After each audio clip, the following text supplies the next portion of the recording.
Assalamu alaikum wa rahmatullahi wa barakatuh. Bismillahirrahmanirrahim. um, I remember the last time when I was here. So I read a ruku from the Surah Baqarah, and the last part was remaining, so I thought that I should continue from where I left. So this is the story about Hazrat Adam alayhi salatu wasalam and the message that why Allah Ta'ala has put this story very in the beginning. So I would just like to continue from there. أعوذ بالله من الشيطان الرجيم بسم الله الرحمن الرحيم وقلنا يا آدم اسكن أنت وزوجك الجنة وكلا منها رغدا حيث شئتما ولا تقربا هذه الشجرة فتكونا من الظالمين فأزلهما الشيطان عنها فأخرجهما مما كانا فيه وقلنا اهبطوا بعضكم لبعض عدو ولكم في الأرض مستقر ومتاع إلى حين فتلقى آدم من ربه كلمات فتاب عليه إنه هو التواب الرحيم قلنا اهبطوا منها جميعا فإما يأتينكم مني هدى فمن تبع هداي فلا خوف عليهم ولا هم يحزنون والذين كفروا وكذبوا بآياتنا أولئك أصحاب النار هم فيها خالدون. The translation of those verses is as follows. And we said, O Adam, dwell you and your wife in the garden in the heaven, and eat therefrom plentifully wherever you will. But approach not this tree, lest you be of the wrongdoers. But Satan caused both of them to slip by means of it, and drove them out of the state, out of the Jannah, out of the state in which they were. And we said, Go forth, some of you are enemies of others, and for you there is an abode in the earth and a provision for a time. Then Adam learnt from his Lord certain words of prayer, so he turned towards them with mercy. Surely he is oft returning with compassion and is merciful. We said, Go forth, all of you, from here, and if there comes to you guidance from me, then whoso shall follow my guidance, on them shall come no fear, nor shall they grieve. But they who will disbelieve and treat our signs as lies, these shall be the inmates of the fire, therein shall they abide.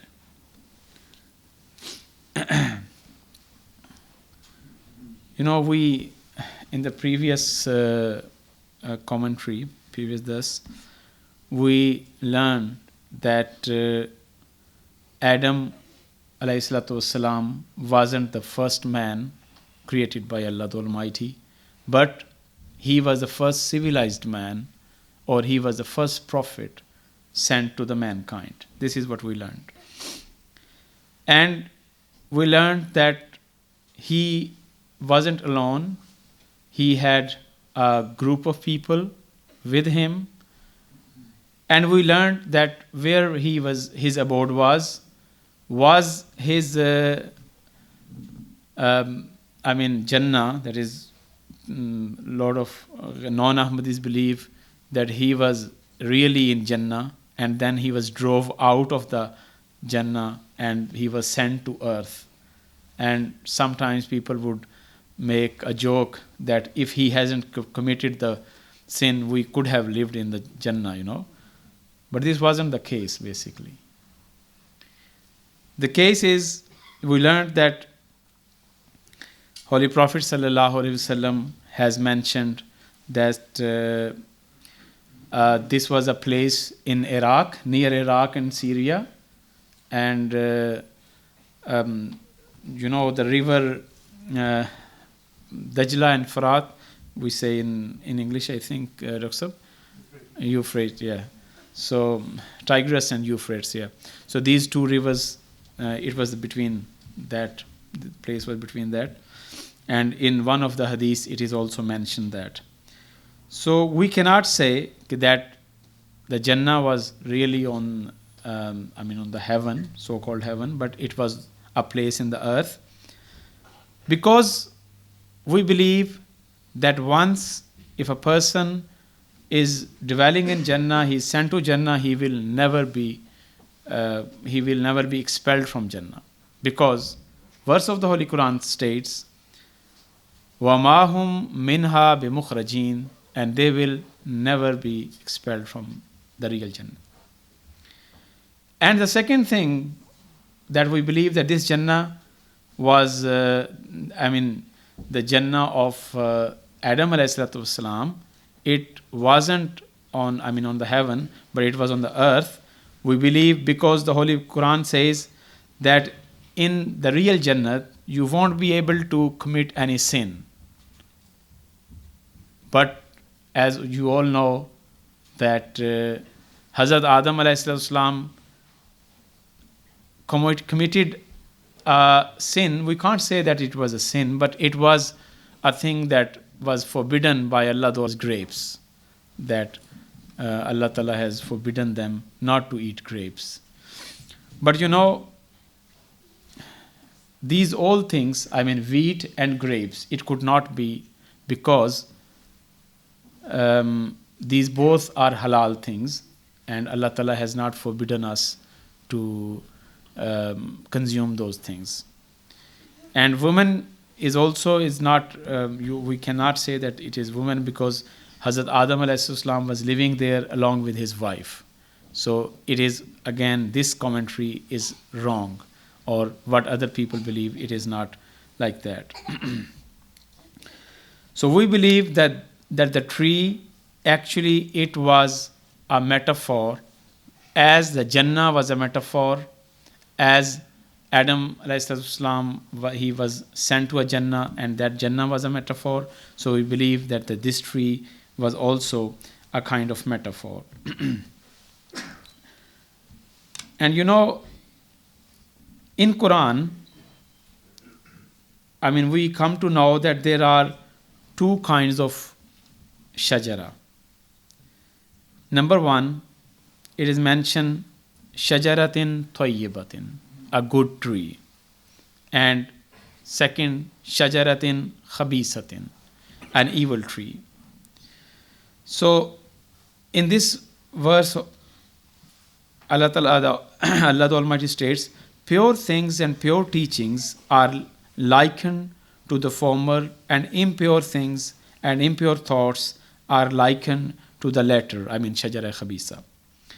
So in the light of these explanations, the verse would mean that Adam was enjoined to avoid quarrels, लड़ाई झगड़े से बचने की उनको तलकीन की गई थी कि इस दरख्त के करीब ना जाना, do not go near to that shajara, near to that tree, which means do not indulge in quarrels, avoid quarrels. And the secondly, and that is very important thing, that is, I would like to narrate a little bit more detail of that. Shajara also mean a tree. In English we say family tree. So shajara is also, in Urdu also we say shajara nasab. So Hazrat Adam ﷺ was told that your piece of the society, that is, you are living in Jannah right at the moment. So you are living in a peaceful society. Your peaceful society would be destroyed if you build relationship with a certain type of people, with a certain type of family. It was believed that those family was the family of the robber, for example, or the family they have a lot of, they did not believe in Allah the Almighty. So Allah Ta'ala told them, do not build relationship to the certain kind of family. So when Allah Ta'ala says, La taqraba hazihi shajarata, do not approach near to that shajara, that family, or your peace of the society would be destroyed. So this was the instruction from Allah the Almighty. If it would have been a literal tree, and Allah Ta'ala has said, do not go near, do not approach this tree, what do you think? That Adam, who was the prophet of God, would he ever have disobeyed Allah the Almighty in this sense? No. He was confused. He was told by the people that Allah the Almighty asked you not to build relationship with such people, but now look at these people. They have, they have grown to be a good people, and now they have changed. So that's now you can build relationship with them. So the basic thing is, every prophet, whenever a prophet comes, he is given some kind of instructions. One of them is that do not build relationship with bad peoples, or your progeny will be destroyed.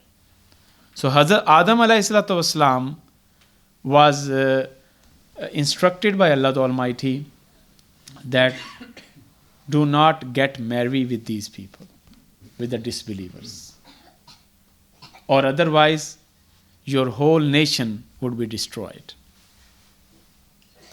And this is the instruction that has been given to every prophet of God. When Holy Prophet sallallahu alaihi wasallam, when he was made a prophet, Allah Ta'ala told him that do not marry the disbelievers.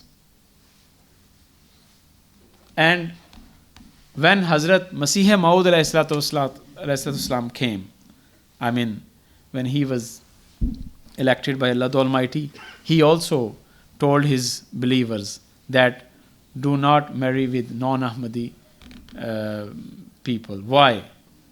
The reason was that all prophets, they are told the same thing. And if we look around it, we'll come to the conclusion that this instruction has very deep meaning in that. Because every society that wants to be pure, they follow certain rules. For example, Jews, they mostly the Jews believe that only that person is a Jew who is a Jew by birth. You cannot convert Jews into, you cannot any other person into Jew, basically. So this is what their belief is. So they follow a certain lineage. They follow a certain, pure. They believe in the pure people, the purity of their lineage. And in this way, they continue and they carry the goods that are attached to that certain lineage. So Hazrat Promised Messiah Islam, he has asked us that we need, and he has, basically told everyone of our Jamaat that we cannot marry out of our Jamaat. And the reason is to be pure in our lineage, and all the qualities that we are carrying, it should continue in our next generations. Our Jamaat, who follow the Khilafat, they are still acting according to the promised Messiah Islam instruction. But other Jamaat, I mean Lahori Jamaat, they have, I mean, misunderstood this instruction. They have forgotten this instruction. And what happened now today, because they married outside Ahmadiyyat, and now they, I mean, they are not in the same way Ahmadi, or they cannot carry out the same teachings as was commanded by Hazrat Masih Maud alayhi Islam. So, you know, these are the instructions, and there is a difference. You know, sometimes, you know, I am asked this question, that Hazrat Promised Messiah alayhi Islam has given permission that a man can marry a woman, a non-Ahmadi woman, but an Ahmadi woman cannot marry a non-Ahmadi man. So a lot of time this question has been asked, that why we need this permission, why we need to ask from Huzur that can I marry a non-Ahmadi girl, or can I marry a non-Ahmadi boy. So I would give you, you know, a very answer from the life of the Hazrat Umar Raziyallahu Ta'ala Anhu. Once, you know, Hazrat Umar Raziyallahu Ta'ala Anhu, he appointed a governor, Hazrat Huzaifa Raziyallahu Ta'ala Anhu, who was also a companion of the Holy Prophet Sallallahu Alaihi Wasallam. And when he appointed him, so he, you know, married a girl from Ahle Kitab, I mean a Christian girl. And when Hazrat Umar Raziyallahu Ta'ala Anhu came to know that, Hazrat Umar Raziyallahu Ta'ala Anhu asked that divorce that lady. So he said that, I mean, he wrote him back. He wrote him back that, why should I divorce her? Because in the Holy Quran, Allah Ta'ala says, wal muhsanatu minan nisa'i wal muhsanatu min allazina utul kitaba hillu lakum, that all the Christian girls, they have been made lawful for you. So he said, why should I divorce her? I would not divorce her until you explain it to me, that why should I perform this act. So Hazrat Umar Raziyallahu Ta'ala wrote him back that, look, at the moment, our lot of Muslim girls, they are without marriage. I mean, they need to find, I mean, a husband. But if you, as a governor, you would do this, I mean, you would marry Christian girls, so a lot of other Muslims, they would also start marrying Christian girls. And our girls, Muslim girls, they will be left alone. So when he heard this, Hazrat Huzaifa Raziyallahu Ta'ala Anhu, when he came to know this, he said, yes, you are right, O Khalifa, or Khalifatul Rasul, now I would divorce her because I just need an explanation. So sometimes a Khalifa of the time, he has to make some administratively, you know, decisions that are only an administrative issue, you can say. So when we say that we believe in that whatever we will be told, and we will follow the instruction of the Khalifa until it is not, or the ghair maruf decision we won't follow. This is what we, you know, make a pledge. So is there any decision that is ghair maruf? No, there is not a single decision that is ghair maruf.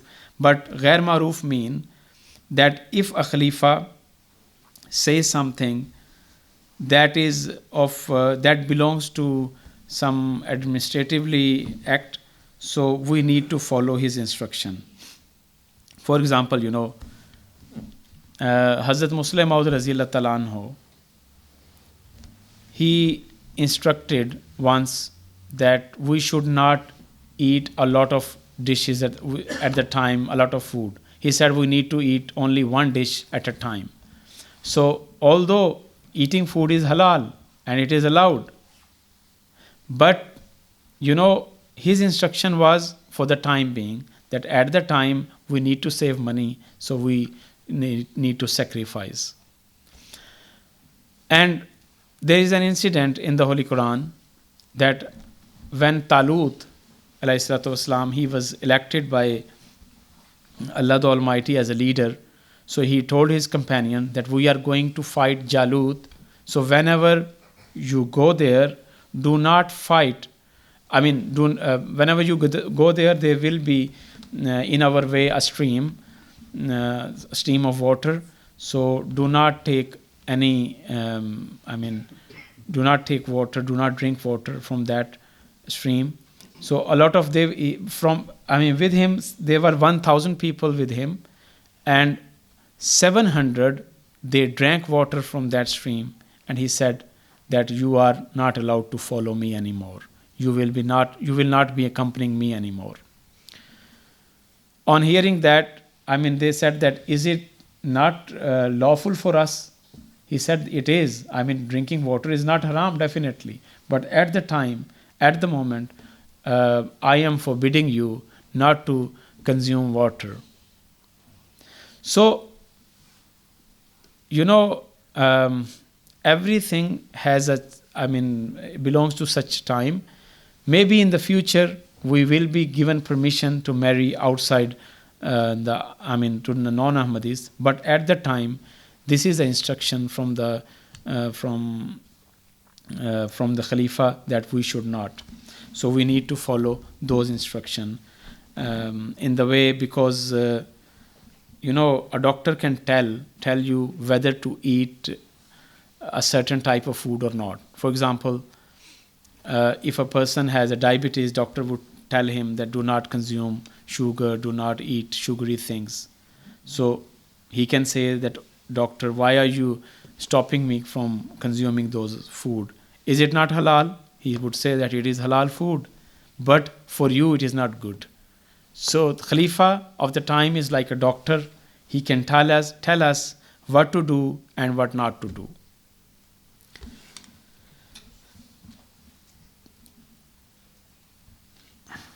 So the topic today, we were discussing is that when Hazrat Adam alayhi salatu wasalam committed this, that he forgot the instruction of Allah the Almighty, then Allah Ta'ala said that ihbitu ba'zukum li ba'zin aduvun, that now he said, go forth, some of you are the enemies of other, and for you there is an abode in the earth and a provision for a time.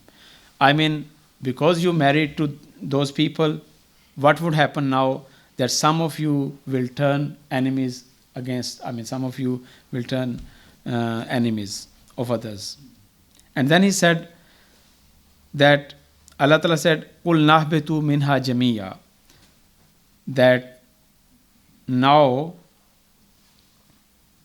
you will not stay in the same state. He said that the instruction from me is فَإِمَّا يَأْتِيَنَّكُم مِّنِّي هُدًى فَمَن تَبِعَ هُدَايَ فَلَا خَوْفٌ عَلَيْهِمْ وَلَا هُمْ يَحْزَنُونَ. That if there comes to you any guidance from me, then whoso shall follow my guidance, on them shall come no fear, nor shall they grieve.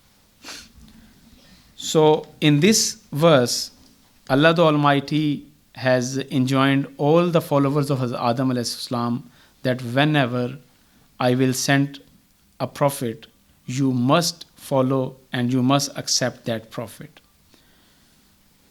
So this incident of Hazrat Adam alayhi salam, it is very first incident mentioned in the Holy Quran, or this story, it is the very first story mentioned in the Holy Quran. And the reason I have said that why it was mentioned, it has some certain messages. Number one, when Allah Ta'ala chose someone to be his Khalifa, Allah Ta'ala teach him himself.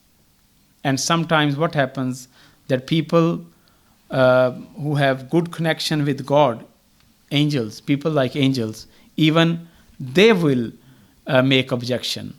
As it is mentioned in the Holy Quran, कि angels said that why are you placing that person in the earth? Why are you putting that, giving him that status?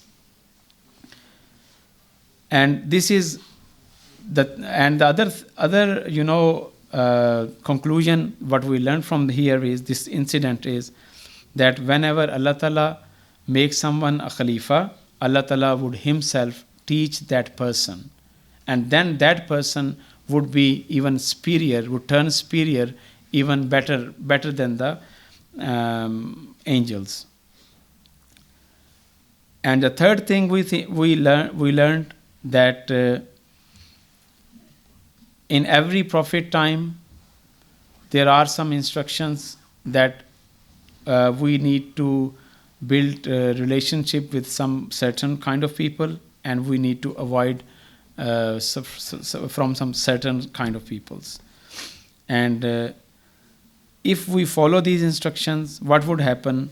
That we can still live in the with peace, in a peaceful society, and with the same state as it was provided to Hazrat Adam alayhi salatu wasalam. But Allah Ta'ala says, وَالَّذِينَ كَفَرُوا وَكَذَّبُوا بِآيَاتِنَا. But they who will disbelieve and treat our signs as lies, these shall be the inmates of the fire. Therein shall they abide. So the peace of the society will be destroyed if we do not follow, and if we do not learn from these instruction of Allah the Almighty. मैंने अभी आपके सामने उसका कुछ हिस्सा मैं खुलासतन उर्दू में पेश कर देता हूँ. आपके सामने मैंने ये चीज़ बयान की है कि हज़रत आदम अलैहिस्सलाम का वाक़या बयान करने की गरज़ क्या थी. सबसे पहला वाक़या हज़रत आदम अलैहिस्सलाम का बयान किया गया, और उसके पीछे चंद एक वजूहात थीं. सबसे पहली वजह तो ये कि अल्लाह ताला ये बताना चाहता था कि जिसके साथ मेरी सपोर्ट होगी, जिसको मैं चूज़ करूँगा, वो मेरा प्यारा होगा. उसके मुकाबले में जो भी आएगा, खा वो उसके मुकाबले में शैतान आ जाए, खा उसके मुकाबले में फ़रिश्ते आ जाएं, वो सब के सब उसके मुकाबले में कोई चीज़ नहीं होंगे. वो सब के सब शिकस्त खाएंगे. चुनांचे हमने देखा कि फ़रिश्तों ने भी एतराज़ किया हज़रत आदम अलैहिस्सलाम पे. फ़रिश्तों ने कहा कि ए खुदा, इसको तो कुछ इल्म ही नहीं है, इसको तो कैसे तूने खलीफा बना दिया. और साथ ही कहा कि तस्बीह करनी थी तो ए खुदा हम काफ़ी नहीं थे, हम तो देख तेरी कितनी इबादत करते हैं, तो इसको खलीफा क्यों बना दिया.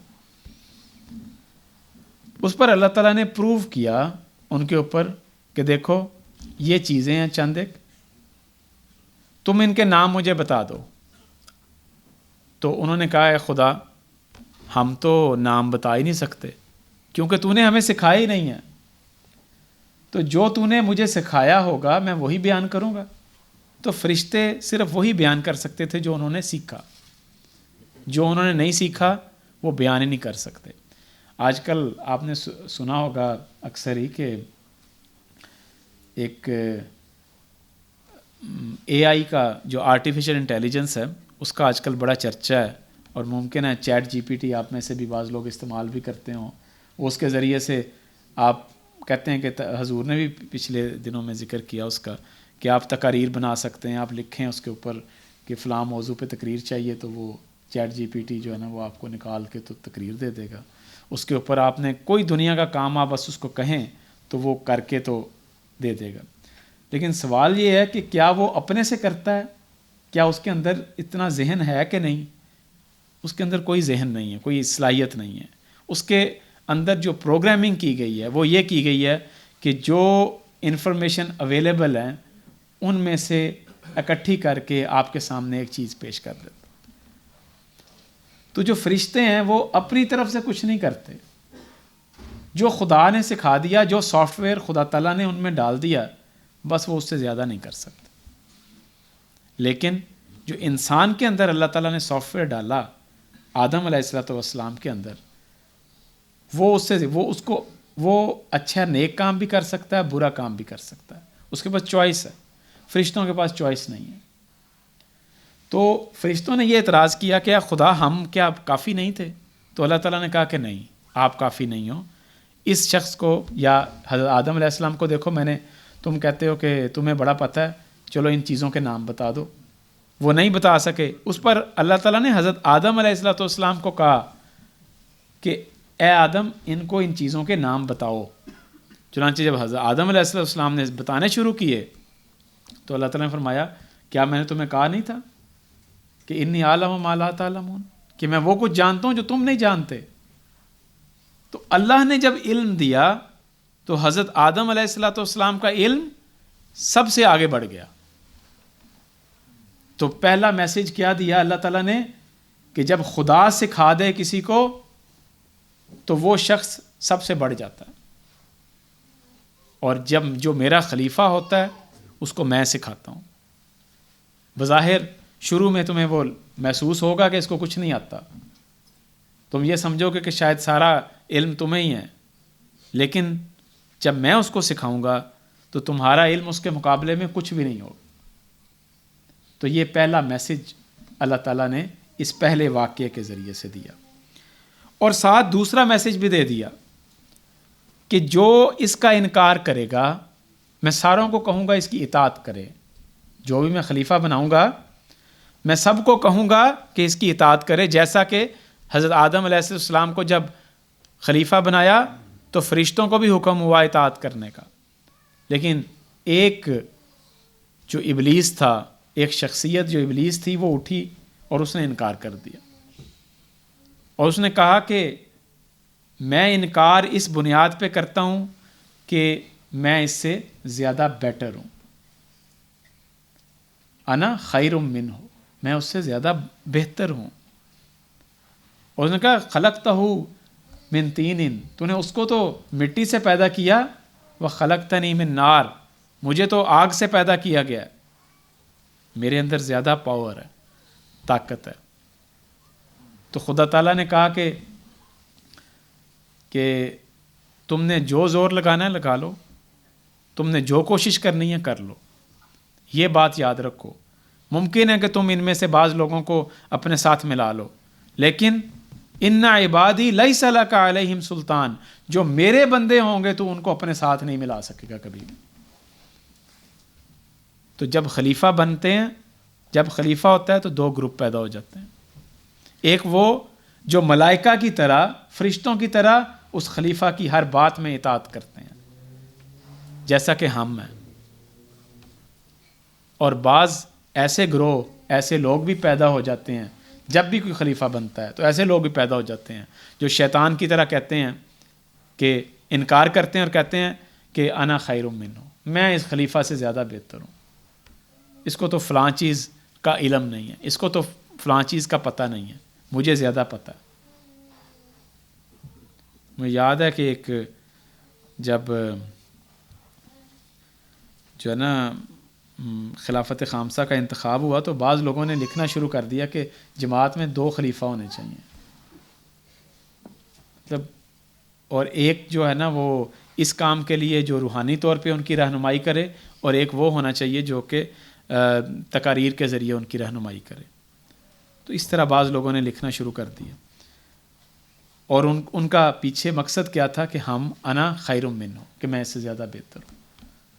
تو ہمیشہ یاد رکھیں کہ اللہ تعالیٰ اپنے خلیفہ کو جب بناتا ہے، چوز کرتا ہے، تو پھر خدا سکھاتا بھی ہے، بالکل اسی طرح جیسے آدم علیہ السلام کو سکھایا. اور پھر کیا ہوتا ہے کہ تمام بڑے بڑے علماء اور تمام بڑے بڑے فرشتے صفت لوگ وہ بھی اس کی پیروی کرنے کے لیے تیار ہو جاتے ہیں، اور ان کو کرنی پڑتی ہے، ان کے پاس کوئی اور چوائس نہیں ہوتی. لیکن جو نہیں کرتے وہ پھر شیطان کی طرح یا ابلیس کی طرح ہو جاتے ہیں، اور وہ دور سے دور چلتے چلے جاتے ہیں. تو یہ دوسرا میسج ہے جو اس واقعے کے ذریعے سے ہمیں دیا گیا. پھر جو اگلی بات میں نے عرض کی وہ یہ کہ ہر ایک جو اللہ تعالیٰ سوسائٹی بناتا ہے، ہر سوسائٹی کو کچھ حکم دیتا ہے کہ یہ کرو اور یہ نہ کرو. جن باتوں کا اللہ تعالیٰ حکم دیتا ہے کہ یہ کرو، وہ خدا تعالیٰ ان راہوں پر چلنے سے انسان کو خدا تعالیٰ ملتا ہے. لیکن دوسری باتیں جس کو کہتے ہیں کہ یہ کام نہ کرو، وہ ہوتا ہے شجرہ ممنوعہ. جیسا کہ میں نے پہلے اس کی تھوڑی سی وضاحت کی تھی کہ شجرہ ممنوعہ یعنی ایسا درخت کہ جو کہ برے کاموں کا درخت ہے. تو فرمایا استعارتاً کہ یہ کام تم نے نہیں کرنا ہے. اگر تم کرو گے تو کیا ہوگا؟ سوسائٹی کا جو امن ہے وہ برباد ہو جائے گا.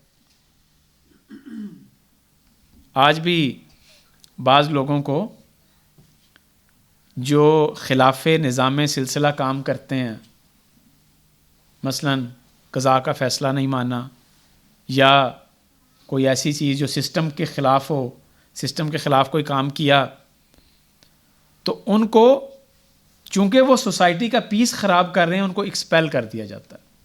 بالکل اسی طرح جیسے جنت سے نکالا گیا ان لوگوں کو کہ جنہوں نے سوسائٹی کا پیس جو تھا امن خراب کیا، اسی طرح وہ لوگ جو خلیفہ کی انسٹرکشن کو نہیں مانتے، جو رولز کو فالو نہیں کرتے جو خدا تعالیٰ کے بنائے ہوئے ہیں، اور اس کے نتیجے میں سوسائٹی کا پیس خراب ہوتا ہے، امن خراب ہوتا ہے، ایسے لوگوں کو بھی ایکسپیل کیا جاتا. تو یہ ایک میسج دیا کہ اس شجرہ کے قریب نہ جانا، یعنی یہ کام نہ کرنا. جب تم یہ والے کام نہیں کرو گے تو پھر کیا ہوگا؟ پھر اسی جنت میں رہ سکتے ہو. تمہارا معاشرہ ایک جنت نظیر معاشرہ بن جائے گا. ایسا معاشرہ ہوگا جس کے اندر تمہیں ہر قسم کی ضروریات ملیں گی، امن ملے گا اور فساد سے پاک معاشرہ ہوگا. لیکن اگر تم وہ کرو گے تو کیا فرمایا؟ فَتَكُونَا مِنَ الظَّالِمِينَ، تم ظالم بن جاؤ گے، کیونکہ معاشرے کا امن تم نے برباد کر دیا. اور چوتھی بات جو کہی وہ یہ کہ ایک بات یاد رکھو، اگر کبھی تمہارے ساتھ کوئی ایسا سلوک ہو جائے کہ تمہیں ایکسپیل کر دیا جائے تو پھر تم نے کیا کرنا ہے؟ فرمایا فَتَلَقَّى آدَمُ مِن رَبِّهِ كَلِمَاتٍ فَتَابَ عَلَيْهِ. جب آدم علیہ السلام سے غلطی ہوئی انہوں نے کیا کیا تھا؟ انہوں نے اپنے رب کے حضور گڑ گڑا کے دعا کی اور اللہ تعالیٰ نے پھر ان کو چند کلمات سکھائے، دعائیں سکھائیں، جن دعاؤں پر عمل کرنے کی وجہ سے وہ دوبارہ سوسائٹی کا ایک حصہ بن گئے. وہ دعائیں کیا تھیں؟ جو بڑی مشہور دعا ہے کہ ربنا ظلمنا انفسنا وان لم تغفر لنا وترحمنا لنکونن من الخاسرین. تو ہمیشہ یاد رکھیں جب غلطی ہو جائے تو حضرت آدم علیہ السلام کا اسوہ اختیار کریں، اور اسوہ اختیار کرتے ہوئے یہ نعرہ بلند کریں کہ انا ظلمنا انفسنا. وہ غالباً شعر ہے نا کہ نعرہ انا ظلمنا سنت ابرار ہے. نیک لوگوں کا ہمیشہ سے سنت یہی رہی ہے کہ وہ یہ نعرہ بلند کرتے ہیں انا ظلمنا انفسنا، کہ ہم نے اپنی جانوں پر ظلم کیا، ہم سے غلطی ہو گئی. جو لوگ یہ نعرہ بلند نہیں کرتے اور وہ شیطان والا نعرہ بلند کرتے ہیں کہ انا خیر منہ، میں بہتر ہوں، میں معافی نہیں مانگوں گا، میں توبہ نہیں کروں گا، تو ان کے ساتھ وہی والا سلوک بھی پھر شیطانوں والا ہی کیا جاتا ہے. تو یہ میسج دیا کہ جب غلطی ہو جائے تو آدم علیہ السلام کی طرح بن جاؤ جیسے انہوں نے کیا تھا کہ ربنا ظلمنا انفسنا وان لم تغفر لنا وترحمنا لنکونن من الخاسرین. اے خدا ہم نے اپنی جانوں پر ظلم کیا، اگر تو نے ہمیں نہ بخشا اور رحم نہ کیا تو ہم خاسرین یعنی کہ گھاٹا پانے والوں میں سے ہو جائیں گے. حضرت یونس علیہ السلام کی مثال آپ کے علم میں ہوگی کہ حضرت یونس علیہ السلام کے متعلق آتا ہے کہ انہوں نے پیشگوئی کی کہ میری قوم میں عذاب آئے گا. اب اس ساری کی ساری قوم نے توبہ کر لی. اب وہ یہ کہہ کے پیشگوئی کر کے تو چلے گئے اور انتظار کرتے رہے کہ نینوا کی بستی آج تباہ ہوتی، کل تباہ ہوتی ہے، لیکن نہیں تباہ ہوئی، کوئی خبر نہیں آئی. تو وہ سمجھے کہ اگر اب میں جاؤں گا تو مجھے بڑی شرمندگی اٹھانی پڑے گی، لوگ کہیں گے اس کی پیشگوئی غلط نکلی ہے، تو وہ گئے ہی نہیں۔ قرآن کریم میں آتا ہے وَظَنُّونِ ذَهَبَ مُغَاضِبًا، کہ ذنون یعنی مچھلی والے جو نبی تھے وہ غصے میں آگے چھوڑ کے چلے گئے سب کچھ اس پر۔ جب ان کو وہ کہتے ہیں کہ ان کو ہلکی سی سرزنش کے طور پہ اللہ تعالیٰ کی طرف سے جب تھوڑی سی سزا دی تو اس وقت انہوں نے یہ نعرہ بلند کیا تھا، لا الہ الا انت سبحانک انی کنت من الظالمین، کہ اے خدا تیرے علاوہ اور کوئی معبود نہیں ہے، میں اس بات کو جان گیا ہوں، سبحانک تو پاک ہے، میں ہی غلط تھا، اے خدا انی کنت من الظالمین، میں ظالموں میں سے تھا، مجھے معاف فرما دے۔ تو ہمیشہ یاد رکھیں کہ یہ نعرہ ہم نے بھی لگانا ہے، اگر کبھی خدا نخواستہ غلطی ہو جائے تو سب سے پہلے معافی مانگیں۔ اور یہ قرآن کریم کی یہ جو واقعہ ہے یہ ہمیں یہی تعلیم دیتا ہے۔ غلطی کس سے نہیں ہوتی؟ آدم جیسی شخصیت سے بھی ہوئی، نبی تھے ان سے بھی ہوئی، یونس علیہ السلام کی میں نے مثال دی، لیکن غلطی کے بعد یہ جو آپ کا سلوک ہے وہ بتاتا ہے کہ آپ مومن ہیں یا غیر مومن۔ غلطی کے بعد آپ کا عمل بتاتا ہے کہ آپ کس کی سنت کی پیروی کرنے والے ہیں، آیا حضرت آدم علیہ السلام حضرت یونس کی یا پھر شیطان کی۔ تو یہ ہم نے اس جو رکوع میں جو ہمیں میسج دیا گیا ہے کہ ہم نے اس کی پیروی کرنی ہے، حضرت آدم علیہ السلام کی، اور اپنے گناہوں کا اقرار کرنا ہے۔ تو اس اقرار کے نتیجے میں پھر اللہ تعالیٰ کا فضل نازل ہوتا ہے، اور پھر اللہ تعالیٰ فرماتا ہے کہ ایک بات یاد رکھو کہ اما یاتینکم منی ہدن، حضرت آدم علیہ السلام اور بنی آدم یعنی کہ تمام ان کے ماننے والوں کو یہ نصیحت کی گئی کہ جب بھی میری طرف سے کوئی ہدایت آئے تو تمہارا کام ہے اس ہدایت کو فالو کرنا اور اس پر ایمان لانا۔ تو گویا جب بھی انسٹرکشن کوئی ہدایت خلیفۃ المسیح کی طرف سے ہمیں آتی ہے تو ہمارا کام کیا ہے؟ اس کو فالو کرنا اور اس پر عمل کرنا۔ تو جو ایسا کریں گے، فرمایا فمن تبع ہدایا، جو میری ہدایت کی، میری انسٹرکشنز کی پیروی کریں گے، فلا خوف علیہم، کوئی خوف ان پر نہیں ہوگا، ولا ہم یحزنون، اور نہ ہی وہ غمگین ہوں گے۔ خوف کہتے ہیں کہ جو آپ کا آئندہ کوئی آنے والا عمل ہو اس کو خوف، اس کی بنیاد پہ جو ڈر ہوتا ہے وہ اس کو خوف کہتے ہیں، اور حزن کہتے ہیں آپ کا گزشتہ عمل، کہ آپ کے گزشتہ عمل کے اوپر آپ ریگریٹ کرتے ہوں۔ تو اللہ تعالیٰ فرماتا ہے دونوں قسم کا نہ کوئی خوف ہوگا نہ حزن ہوگا، نہ کوئی ریگریٹ ہوگا اور نہ آئندہ کوئی فیئر ہوگا آپ کو۔ لیکن والذین کفروا، جو لوگ انکار کریں گے، وکذبوا بآیاتنا، اور ہماری آیات کو جھٹلا دیں گے، اولئک اصحاب النار، یہ لوگ آگ والے ہوں گے، ہم فیہا خالدون، وہ اس میں ہمیشہ رہتے چلے جائیں گے۔ تو اللہ تعالیٰ سے دعا ہے کہ اللہ تعالیٰ ہمیں حضرت آدم علیہ السلام کی مثال کو سمجھتے ہوئے خلافت کے ساتھ ایک عشق و وفا کا تعلق رکھنے کی توفیق دے، اور ہر اس ہدایت کو ہم مانیں جو خلافت کی طرف سے آتی ہے، اور ہر اس بات سے پرہیز کریں جس بات سے ہمیں منع کیا جاتا ہے، اور اگر کبھی کوئی غلطی ہو جائے تو حضرت آدم علیہ السلام کی طرح ہمارا نعرہ بھی انا ظلمنا ہونا چاہیے۔ وآخر دعوانا الحمدللہ رب العالمین۔